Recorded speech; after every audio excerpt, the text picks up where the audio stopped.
Hi friends, आप देख रहे हैं विनोद जीएस गुरु चैनल। जैसा कि इसके पहले सौरमंडल में पृथ्वी की उत्पत्ति से रिलेटेड एक परिकल्पना इमलुवन कांड का दिया जा चुका है। अब इमलुवन कांड के पहले टक्कर का सिद्धांत तो चलतार की परिकल्पना कास्तेदवफर ने किया था। अब इसके बाद इमलुवन कांट आए, और जब इमलुवन कांट आए तो उनकी भी कुछ त्रुटियां रही होगी, और उनकी भी त्रुटियां सुधारने के लिए फ्रांस के लाप्लास जी आते हैं। तो चलते हैं सेकंड नंबर पर, यानी दूसरे नंबर पर डियर लाप्लास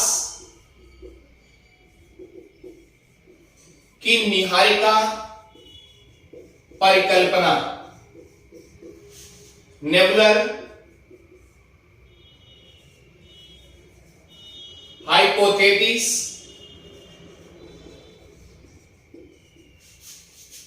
ऑफ लाप्लास। यानी कि लाप्लास की निहारिका परिकल्पना जो है ये 1796 में एक पुस्तक के माध्यम से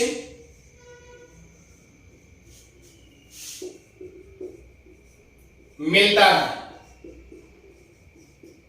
इन्होंने एक पुस्तक लिखे थे और उस पुस्तक का नाम क्या था? Exposition of the world system.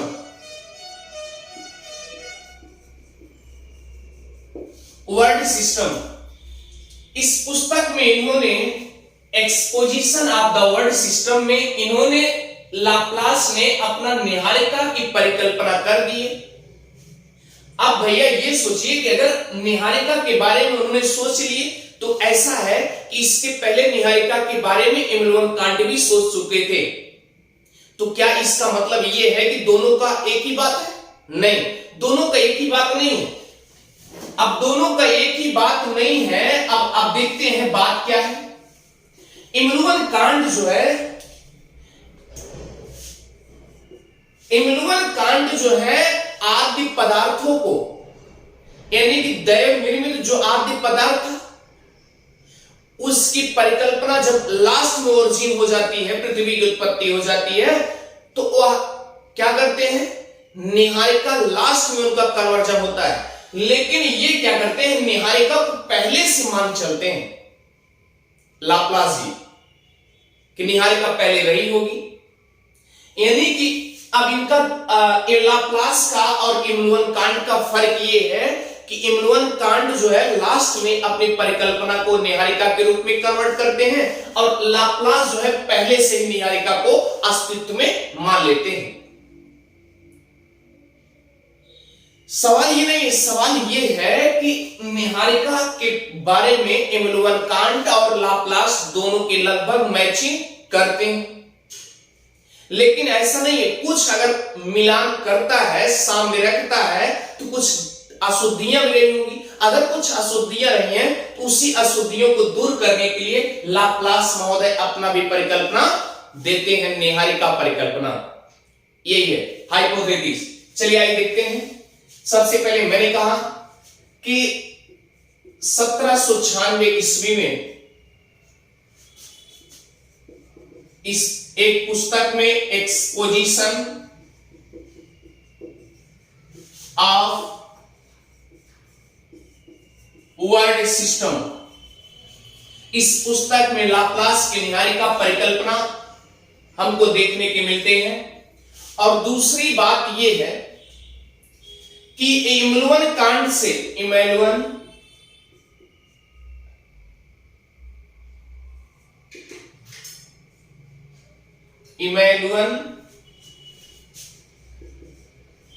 Can't के वायव्य राशि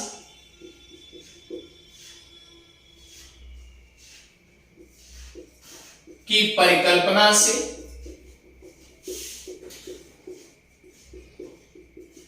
लाप्लास की निहारिका परिकल्पना कुछ साम्य रखते हैं। अब हमने आपसे बता दिया कि अगर कुछ साम्य रखती है तो कुछ क्या होता होगा, नहीं मिलता होगा, कुछ नहीं मिलता होगा, और जो नहीं मिलता है उसी को अशुद्धियों को दूर करने के लिए लाप्लास महोदय अपनी परिकल्पना प्रस्तुत करते हैं। अब देखिए इमनुअल कांट ने क्या कहा था। इमनुअल कांट ये कहे थे कि कुछ पदार्थ जो है, कुछ पदार्थ जो है दैव निर्मित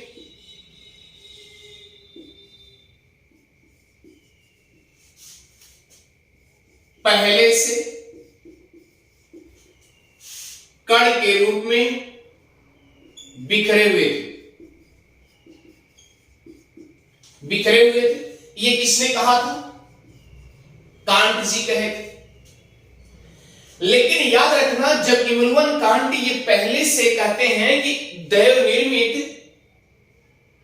इस ब्रह्मांड में, इस यूनिवर्स में अगर दैव निर्मित पहले से कण कुछ रूप में बिखरे हुए हैं, गिरे हुए हैं, और वह भी बताए थे कि वह गतिहीन थी, यानी उसमें गति नहीं थी,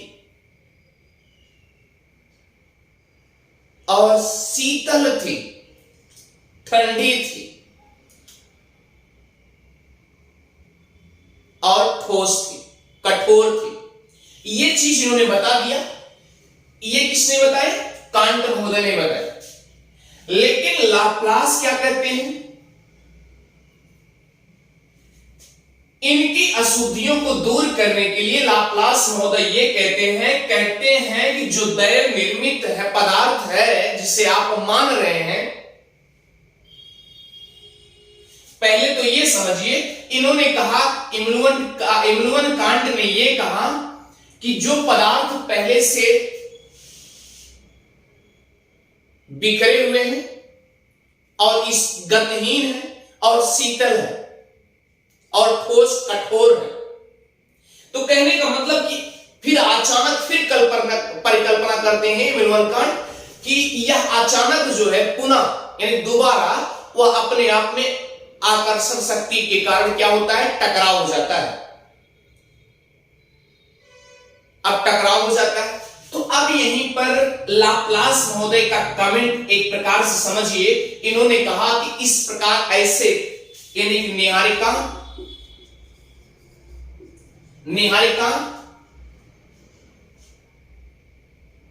या आदि पदार्थ आपस में, या निहारिका या आदि पदार्थ पहले से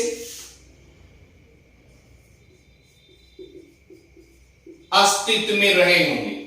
इन्होंने ये मान लिया, यानी कि पहले से ही रहे होंगे। निहारिका रही होगी, वो भी तप्त रही होगी, एकदम गैस तप्त मतलब कि एकदम जलते हुए रही होगी। आदि पदार्थ जो रहा होगा जलत रहा होगा। तो इस प्रकार से अब फिर उसके बाद कहते हैं कि जब ये इमनुअल कांट दोबारा कहते हैं कि गतिहीन थे, तो फिर पुनः मान लेते हैं आकर गुरुत्वाकर्षण यानी आकर्षण शक्ति के कारण, आकर्षण शक्ति के कारण ये क्या हो जाता है? आपस में टकराने लगते हैं। तो ये कहते हैं, लाप्लास कहते हैं ऐसा नहीं कि कोई निहारिका है, कोई आदि पदार्थ है, इस आपस में कैसे टकराने लगेगा, कैसे? और अगर टकराया कितनी तेज से गति तो नहीं होगी।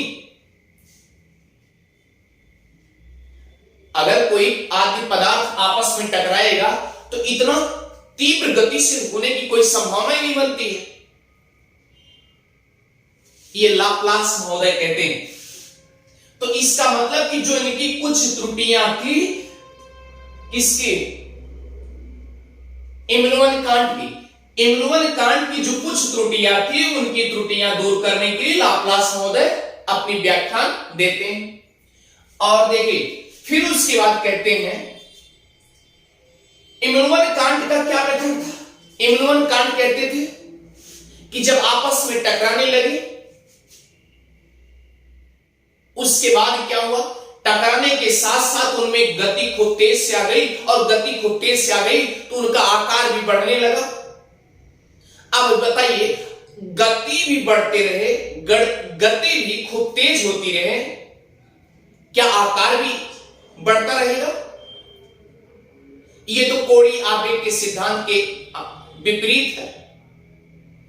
तो ये लाप्लास महोदय क्या कहते हैं, कहते हैं ऐसा है कि पहली चीज तो हमने ये जो आद्य पदार्थ है ये पहले से, या निहारिका जो है पहले से अस्तित्व में है और गतिशील है। अब गतिशील के साथ साथ तप्त भी, इन्होंने मान लिया, लाप्लास महोदय कहे गतिशील भी है और तप्त भी है, एकदम जलता है, जल रहा है। अच्छा ठीक है, इन्होंने क्या कहा था, इमनुअल कांट ने कहा था कि जो गति बढ़ती है, गति के तीव्र बढ़ने के साथ साथ, तीव्र गति के बढ़ने के साथ साथ उसके आकार में वृद्धि होती है। जबकि लाप्लास महोदय क्या कहते हैं, लाप्लास महोदय कहते हैं कि नहीं नहीं, जब ये निहारिका तीव्र गति से बढ़ती है उसकी गति कम हो जाती है। क्यों? कारण यह है कि जो केंद्र अपसारी बल है, यानी कि केंद्र से जो हीट है वह इसकी एनर्जी बाहर की तरफ जा रही है, और जब बाहर की तरफ जा रही है तो ये बाहर की तरफ निकल भी जा रही है। और ये क्या हो रहा है, ये सेंटर का जो केंद्र है, यानी भार, या जो इसका भार है, सेंटर का केंद्र का जो भार है वह भारहीन हो जाता है। और जब भारहीन हो जाता है तो धीरे धीरे इसकी एनर्जी इसमें हो रही है, यानी सेंटर से बाहर की तरफ जा रही है। और जब बाहर की तरफ जाएगी तो ये जो सेंटर वाला पोजीशन है, ये लाप्लास महोदय कर रहे हैं, सेंटर वाला जो पोजीशन है ये भारहीन हो जाएगा, इसमें भार कम हो जाएगी। तो क्या होगा, और जब ध्यान दीजिए, जब इस तरीके से आगे निकलता है प्रोसीजर तो धीरे धीरे क्या होगा, इन्होंने कहा, क्या कहा कि बाहर का जो पोजीशन बाहर की तरफ निकल जाएगा तो क्या होगा, धीरे धीरे ठंडा हो जाएगा। और जब ठंडा हो जाएगा तो संकुचन हो जाएगा, और जब संकुचन हो जाएगा तो क्या होगा प्यारे, जब संकुचन हो जाएगा तो उसके आकार में क्या होगी, कमी हो जाएगी। और जब आकार में कमी हो जाएगी तो गति क्या होगी, तीव्र हो जाएगी। इसका मतलब अब देखिए, इनका जो है कोड़ी आवेग के सापेक्ष में है इनका फार्मूला, यानी कि जो इमनुअल कांट की तीन त्रुटियां थी, तीनों त्रुटियों को दूर करने के लिए लाप्लास तीनों त्रुटियों को दूर करके अपने सिद्धांत को इमनुअल कांट से बेहतर बना लेते हैं। अब ध्यान दीजिएगा, यानी सेंटर वाला जो पोजीशन है भारहीन था, वह क्या हो गया, धीरे धीरे संकुचन में आ गया। और जब संकुचन में आ जाएगा तो उन्होंने कहा कि उभार होता है। और जब उभार हुआ, लाप्लास महोदय कहते हैं जब उभार हुआ, उभार होने के बाद धीरे से एक छल्ले के रूप में निकले, और जब एक छल्ले के रूप में निकले, उसी छल्ले में से कई छल्ले निकले। जबकि इमनुअल कांट क्या कहते थे, इमनुअल कांट कहते थे कि एक छल्ला निकला, इसी तरीके से पुनरावृत्ति हो रही थी, और जब पुनरावृत्ति हो रही थी इस तरीके से कई छल्ले उसी लास्ट में से निकले। लेकिन इन्होंने क्या कहा, इसमें से एक छल्ला निकला, और जब एक छल्ला निकला, और जब एक छल्ला निकलने के बाद उसी छल्ले में से कई छल्ले निकलते रहे। इस तरीके से इन्होंने अपनी मेथड को, लाप्लास ने अपने इस कॉन्सेप्ट को, निहारिका कॉन्सेप्ट को परिकल्पना में सजो देते हैं। तो यही है एमलुएन कांट का मेथड क्या था और लाप्लास का क्या था। इस तरीके से दोनों का अंतर क्लियर हो गया और हमें लगता है कि अगर आपको समझ में आ गया। दूसरी चीज लाप्लास ने यह भी बात कही थी कि ध्यान दीजिएगा कि इन्होंने कहा था कि जो ग्रह है एक सेंटर उभरा हुआ भाग, जो ये उभरा हुआ भाग है, इसमें से 9 छल्ले निकले और 9 छल्लों की पुनरावृत्ति इसी तरीके से हुई तो उपग्रह के रूप में यानी चंद्रमा के रूप में क्या करने लगे, उनकी भी उत्पत्ति हो जाती है। अगर उनकी भी उत्पत्ति हो जाएगी तो स्वाभाविक सी बात है कि इन्हीं के सापेक्ष में ये भी गति करेंगे। ये लाप्लास महोदय जी कहते हैं। Thank you. और अगर समझ में आ गया तो अच्छे से तो विनोद जीएस गुरु चैनल को सब्सक्राइब भी करते रहिए।